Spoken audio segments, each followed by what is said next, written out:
G'ayrat Do'stov yana paydo bo'lib qopti. Nima uchun ayrim birikda chala savod saroy mullalari chiqib olib Saroy mulla, chala mulla deyapti. G'ayrat Do'stov. G'ayrat Do'stovni xalqi dardini ko'tarib chiqmagan bu odam. O'zini g'ami bor, o'zini tashvishi bor buni deganimda qancha odam menga malomat toshini otdi. Nima bo'ldi? Isboti nima bo'ldi? Mana oxiri nima bo'ldi? 110 million pul yig'ib berishganida xalqi dardini tupurib 110 millionni olib yeydi. 110 million pulni men bir so'mini yeganim yo'q. Men o'sha payt ham aytganman. Uni hisobini beraman deganman. Menga Abdurahmon Tashanov, Ilyos Safarovlar meni oldimga olib borishganda men olmaganman. Hayotdagi xudo xolisi va yaxshi kunlarni ishlating. Endi nima planlaringiz bo'lsa, o'zingizga xudo xolisi ishlating. Avvalambor salomatlik. Mazgi.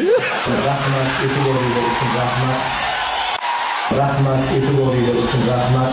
Kun o'tdi, vaqt o'tdi, pul tugadi, endi chiqib turib yana baqirishni boshlayapti. Xalq dardi deb, saroy mulla deyapti. Voy G'ayrat Do'stov. Saroy mulla deyish, ya'ni senda shunaqa qobiliyating bormi? Sen kimni mullasisan sen? Sen Trumpni mullasimisan? Epsteinni mullasimisan sen? Senda or nomus bormi G'ayrat?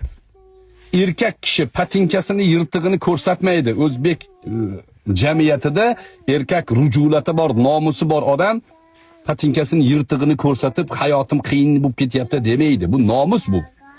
Nimaga sendan foydalanishyapti? Bu jamiyatda shunaqa narsani ko'tarib, mana muammo, problema deb ko'rsatish uchun qilishyapti. Sen o'shanga o'ynab beryapsan. Patinkasini yirtig'ini ommaga ko'rsatib, mana xalq dardi 100 million bersa, ha bo'pti deb indamay ketish bu benomuslik edi o'zi. To'g'rinisa? Jim turing. Oqqoling bitta. Bu benomuslik edi bu. O'zbek nomi bilan o'ziga bek degani. Bir ma'noda O'g'uzbekam degan ma'nosi bor, lekin biz o'zbek hozirgi etimologiyada o'ziga bek deb tushunamiz. O'zbek og'zi qorniga to'lgan paytida ham nomusi, hamiyati uchun tupurmagan xalq. Og'zidagi qoni, tishi to'kilib ketgan, qon to'lgan bo'lsa ham nomusini saqlab tishini ichiga bosib o'tirgan o'zbek xalq. Patinkasini yirtig'ini ko'rsatib, odamlarga dard, hamdard, xalq dardi deb baqirmagan. O'zbek emas bu. Bunaqa baqirishlik o'zbekning hamiyatiga to'g'ri kelmaydi. Endi chiqib ikkita bolangni ko'rsatyapsan. Senda o'zi uyat yo'q ekan o'zi. Saroy mulla deb qo'yasan. Oy, chala mulla deb qo'yasan. Sen nima to'liq mullamisan sen? Voyda deb yig'layapsan, bolangni ko'rsatyapsan. Mana och qolib ketdim qilib. Ha, bolangni ko'rsat. Bolang bilan baxtli ekaningni ko'rsat agar qo'lingdan kelsa. Ertaga o'sha bolalaring katta bo'lsa, o G'ayrat Do'stov. Bolalaring katta bo'lganda aytadi senga.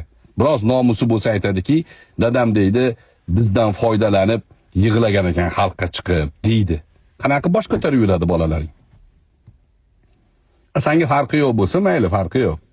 Lekin xalqimizdan yana bir ma'noda tashakkur aytmoqchimanki, xalqimiz ko'zi ochiq, ko'zi ancha ochiqligini ko'rsatyapti. Endi bularga aldanmayapti. Ko'ryapsizlarmi? Bittasi yo'qolsa, ikkinchisini oldinga surishyapti. Bittasiga yetarli javob berilsa, boshqasini oldinga surishyapti. Ozodlik, BBC, Eltus bularning hammasi axlat ekanligini xalq tushunib bo'ldi. Endi ichimizdagi blogerlar ichida kim haqiqatparvar, kim bunaqangi orqa tomondan jirkanch odam ekanligini xalq ko'rib boryapti.